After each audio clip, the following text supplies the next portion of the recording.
नमस्कार मित्रों, मैं अश्विनी अग्रवाल आज आपके सामने पुनः उपस्थित हुआ हूँ। अपना पिछला वीडियो जो मैंने राहु केतु से शुरू किया था उसके अगले भाग के लिए। पिछले वीडियो में हमने राहु के बारे में बातचीत की थी और लोगों ने इसे बहुत सराहा और कहा कि इस एक्सप्लेनेशन के पीछे वैज्ञानिक, तार्किक और मनोवैज्ञानिक तीनों तरह के कारण प्राप्त हुए हमें। आज भी हम जो बात करने वाले हैं अब एक दूसरे छद्म ग्रह के बारे में, वो है केतु।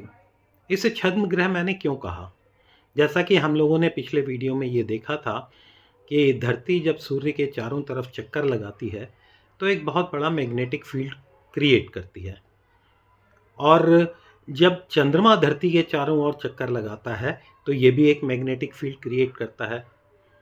अब चंद्रमा जब चक्कर लगाते हुए धरती के इक्लिप्टिक पाथ को दो जगह से कट करता है तो वो दो पॉइंट बनते हैं। इसमें जो नॉर्थ नोड है वो राहु कहलाया था, और जो सबसे निचला पॉइंट जो बनता है वो केतु कहलाया था। अब सोचिए कि जब तीन ग्रह जिसमें चंद्रमा, पृथ्वी और सूर्य एक साथ इन तीनों का मैग्नेटिक फील्ड मिलता होगा तो वो दोनों पॉइंट्स कितने ज़बरदस्त पावरफुल बनते होंगे।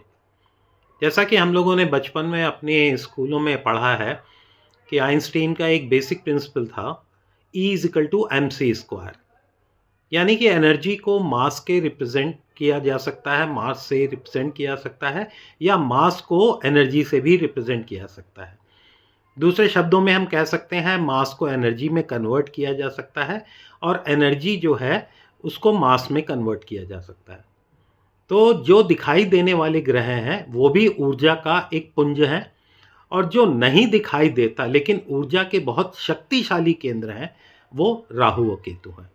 इसीलिए हमारे ऋषियों मनीषियों ने राहु केतु को भी ग्रह के समान माना था, क्योंकि ये धरती के ऊपर सबसे ज़्यादा असर डालने वाले ऊर्जा पुंज बने।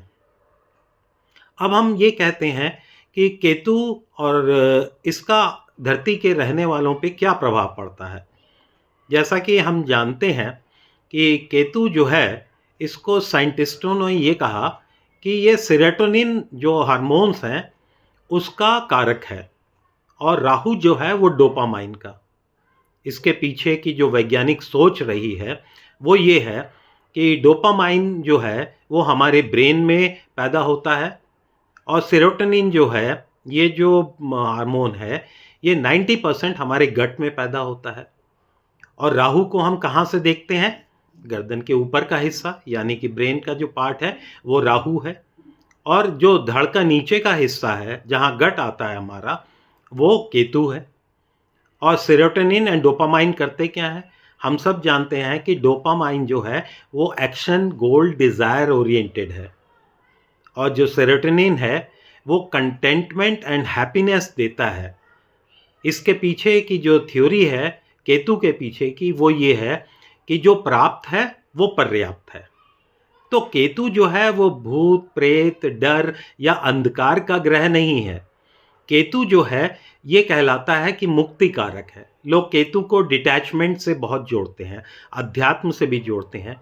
कई लोग कहते हैं कट, ब्रेक और ब्लॉकेज जो है वो भी केतु का कारण है। अचानक चलते हुए काम आपका जब बंद हो जाए या कोई चीज़ इस तरह की बाधा या विरोध आ जाए तो वो केतु के कारण होती है। पर केतु हमें बताता क्या है? केतु भागना नहीं सिखाता। केतु ये कहता है कि पहली बात तो ये मान लो कि जो हमारे पास है हम उसका भरपूर उपयोग कर सकें। इस कलयुग की अंधी दौड़ में शामिल होने के लिए राहु हमें प्रेरित करता है, क्योंकि राहु के पास आँख, नाक, कान, मुंह, जुबान, स्किन सब कुछ है। तो ये बाहर की दुनिया की तरफ ले जाता है, और केतु जो है वो हमें अंदर की दुनिया की तरफ। इसीलिए केतु कहता है कि आप बाहर की चीज़ों को छोड़ो और अपने अंदर की यात्रा करो, और जब अंदर की यात्रा होगी तो आध्यात्मिक यात्रा होगी, और आध्यात्मिक यात्रा बाहर की चीज़ों का बोझ उठा के तो नहीं की जा सकती। Light travel is a best travel. और जो राहु है वो बाहर आपको कहता है, भविष्य की ओर लेके जाता है।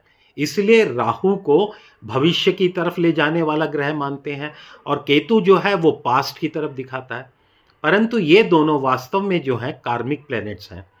एक तरह की समझ लीजिए कि एक वैक्यूम ट्यूब है जिसमें पूर्व जन्म के कर्मों से इस जन्म की सोल का और इस जन्म के कर्मों से अगले जन्म की सोल का जो संबंध जुड़ता है वो इन्हीं दो कार्मिक प्लैनेट्स के जरिए जुड़ता है। राहु ये कहता है कि यहाँ इस जिस भाव में बैठा होता है कि इस भाव से जुड़कर और उस राशि के माहौल के अंदर हम जो काम करें वो भविष्य को देखते हुए करेंगे। जहाँ हमारी इच्छाएं अतृप्त रह गई हैं वो काम हम करना चाहते हैं। केतु ये कहता है कि आप पूर्व जन्म में इतना अधिक उस भाव से जुड़े हुए कारकों से आप कर्म कर चुके हैं, अब आप उसमें एक्सपर्ट हो चुके हैं। यानी कि पूर्व ज्ञान, अंतर ज्ञान ये आपको केतु देता है।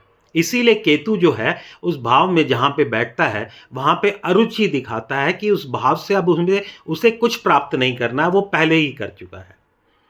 तो दोस्तों हम केतु को डिटैचमेंट ना मान के ये मानते हैं कि ये बेकार की मेटेरियलिस्टिक चीज़ों से आपको अलग करना चाहता है ताकि आप अंतर की यात्रा कर सकें और स्वयं को खोज सकें। और आने वाले जीवन में हम सब जानते हैं, अब हम लोग मानते भी हैं इस बात को कि अगर आप संतुष्ट हैं तो contentment is the biggest happiness. आप झोंपड़ी में भी खुश रह सकते हैं और महलों के अंदर रहते हुए भी रात भर करवट बदल सकते हैं। तो कंटेंटमेंट जो है वो केतु ही देता है। इसलिए साथियों मैं ये कहूँगा केतु से डरने की ज़रूरत नहीं है। केतु सिर्फ इतना कहता है कि जो हमारे पास है वो काफ़ी है, उसका हम उपयोग करें, अंधी दौड़ में ना दौड़ें, अपने आप को अंदर की यात्रा के लिए तैयार करें और ये समझें कि ज़रूरतें हमारी जो हैं वो अंतहीन हैं, लेकिन रिसोर्सेज जो हैं वो लिमिटेड हैं। ये इकोनॉमिक्स का भी प्रिंसिपल है, इसीलिए इतनी भाग दौड़ मारा काटी मची हुई है। तो केतु हमें शांत रहना सिखाता है, केतु हमें अध्यात्म की दुनिया में ले जाता है, केतु काम वासना को वो प्रेम में बदलना जानता है। इसीलिए मैं ये कहूँगा कि केतु को डरिए नहीं, केतु को जानिए। ये आज का जो मेरा वीडियो था इस मिथक को तोड़ने के लिए था कि राहु केतु राक्षस नहीं है। राहु केतु हमारे वो दो ग्रह हैं जो हमें या तो आगे की दुनिया में ले जाते हैं, भविष्य की दुनिया में, मेटेरियलिस्टिक वर्ल्ड में, या हमें अध्यात्म की दुनिया में ले जाते हैं। पर दोनों ग्रह हमें ये सिखाते हैं कि हमको अपने जीवन में खुशी डोपामाइन के जरिए प्राप्त करनी है या सेरोटोनिन से प्राप्त करनी है। इसी के साथ हम इस सीरीज़ को और आगे भी रखेंगे और राहु केतु को और गंभीरता से समझेंगे। आपका अपना Ashwini Kumar Agrawal, astro blueprint channel से। और मैं जानता हूँ कि आपको मेरा चैनल जो है वो पसंद आ रहा होगा, और अगर नहीं पसंद भी आ रहा, इसमें जो कमियां हैं तो प्लीज़ कमेंट करके मुझे बताइए। धन्यवाद।